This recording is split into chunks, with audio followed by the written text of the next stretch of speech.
Buenas noches, amigos. Este es su programa Agenda Económica, una costumbre diaria en los hogares de Santo Domingo, Santiago, el Este, San Pedro, de todos. Realmente este es un programa que se ha hecho ya, es emblemático para los fines de lo que es el análisis objetivo. Un ícono. Tanto económico, político, si se quiere, y social. Y nosotros, amigos televidentes, siempre vamos a tener que ir diciendo casi en cada programa que comparecemos de lo que somos nosotros. ¿Por qué?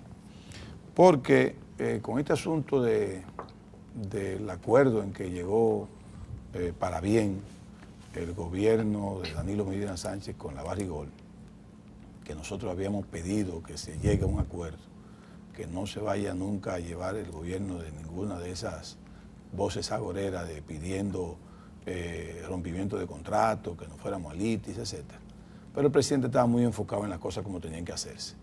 Y él estaba enfocado en conseguir algo más, lo consiguió, tuvo algunas cosas que entender, y la Barri también. Yo creo que ambas partes se dieron en muchas cosas.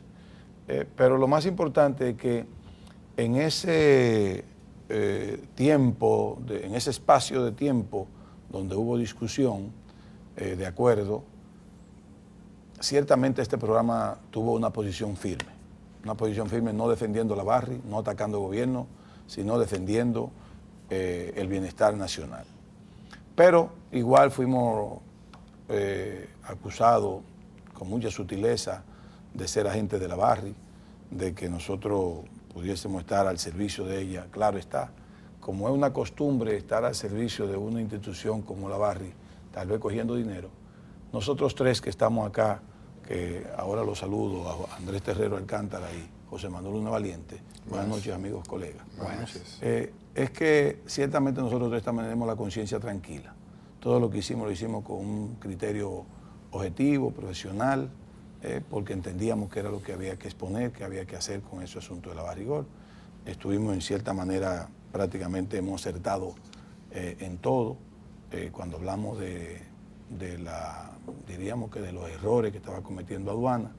Finalmente, fíjense cómo ya sale el director de aduana reconociendo que no había manera de multar, y realmente todo el mundo pensaba que le iban a multar con $1.000 millones. Nosotros dijimos que eso no iba a ser, que eso no iba a suceder, porque era imposible que sucediera. Por muchísimas cosas, y mencionamos las normas internacionales de la Organización Nacional del Comercio, Mundial del Comercio, que prohibían ese tipo de cosas. Pero tal vez lo hicieron con un poco de presión, esa es su manera. Entendíamos que son errores, y más cuando dijo que dejó eso en manos del presidente. Pero bueno, ya todo está llegando, las aguas están llegando a su nivel. Seguiremos diciendo algunas cosas nosotros de este asunto del acuerdo de la Barri, pero personalmente yo reconozco que el gobierno logró un buen puntaje.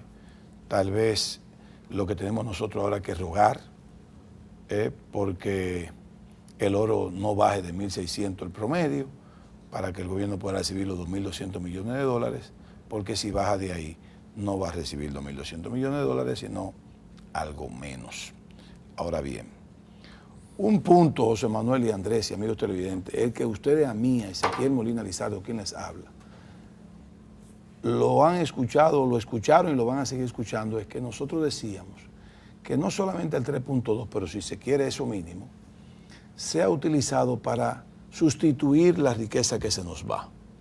El oro se nos va, que nos deje un legado de riqueza, industria agroindustrial, etc. Cierto, que lo hemos dicho muchas veces.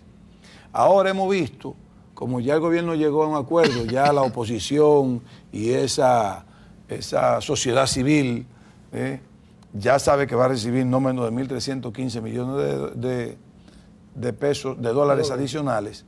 Ya quieren que lo inviertan en empresas, que etcétera, que auxilie, o sea, lo mismo que ha dicho Agenda Económica por meses.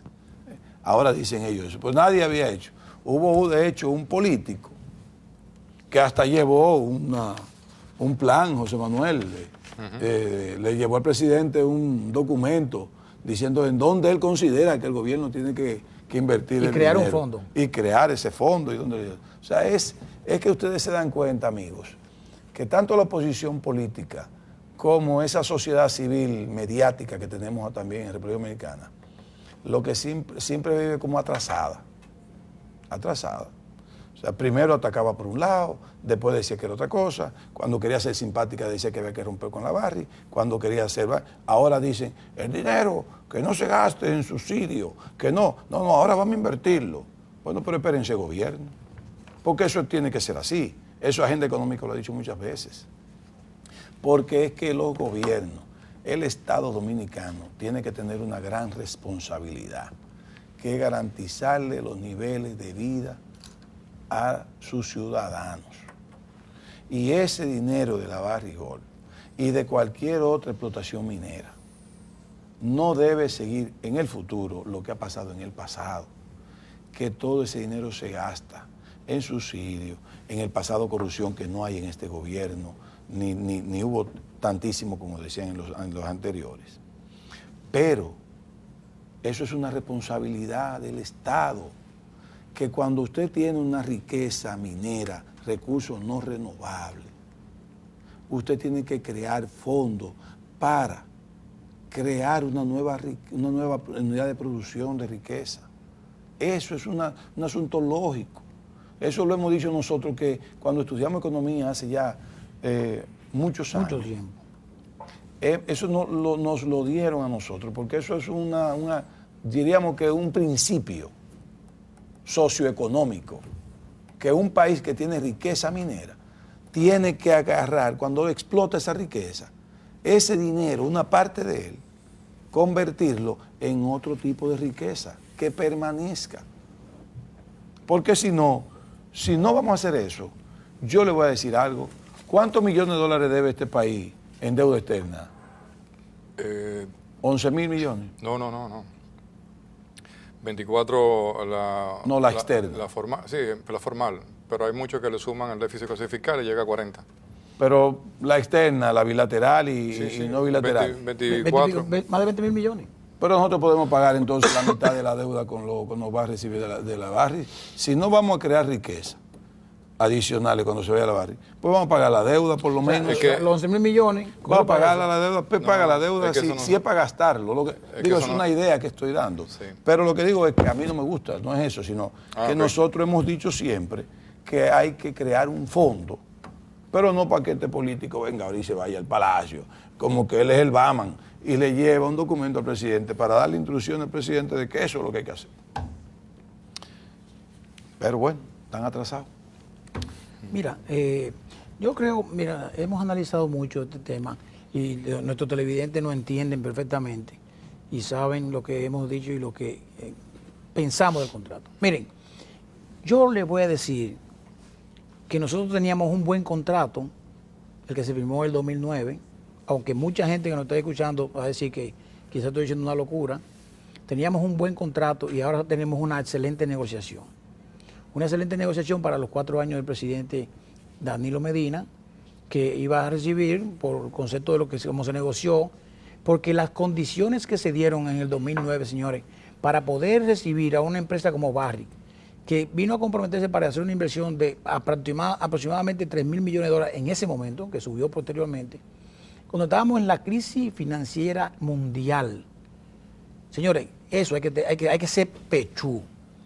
Para un país, un presidente, un Estado, porque ahí se compusieron todos los poderes y todos los políticos, como yo dije en un programa hace 2 años, todos los políticos y todos los poderes se pusieron de acuerdo para permitir que esa inversión llegara, porque eso iba a dinamizar, y de hecho lo dinamizó, y fue parte de las cosas que, no necesariamente el blindaje, porque no había blindaje, pero parte de lo que amortiguó esos problemas internacionales en República Dominicana. El presidente Leonel Fernández que le dio confianza a la economía. Firmó un buen contrato que ha sido ahora objeto de muchos vejámenes, pero ese fue un buen contrato. Lógicamente, ese contrato en esa época, en el 2009, era aceptable, pero ahora en el 2013 es inaceptable, porque las condiciones cambiaron. Y al cambiar las condiciones había que cambiar y ponerse a sentarse con la mesa de negociación, como nosotros decíamos, a negociar entre las dos partes, no a pelear. Porque si peleábamos íbamos a ir a un pleito. El presidente está muy consciente de eso. Y eso era lo que a nosotros no nos convenía. Ahora bien, los análisis de mucha gente, de muchos técnicos, y muchos técnicos que tienen mucha experiencia, que estuvieron en Rosario mucho tiempo.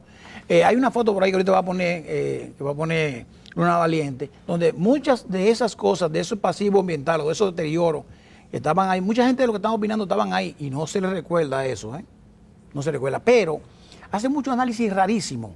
Inclusive hay uno de ellos que dice que en realidad con el contrato anterior lo que se iba a recibir eran por los 25 años 1.800 millones de dólares, por los 25 años. O sea, pero hay otro que dice que a nosotros lo que nos corresponde son 25.000 millones de dólares de la operación de la mina. Porque si la operación completa tiene aproximadamente 55.000 millones de dólares, a nosotros nos toca el 50%, o sea, la mitad. O sea, que nosotros somos dueños de la mitad de los ingresos, pero somos dueños del cero del gasto. O sea, los gastos son del otro que vino a invertir.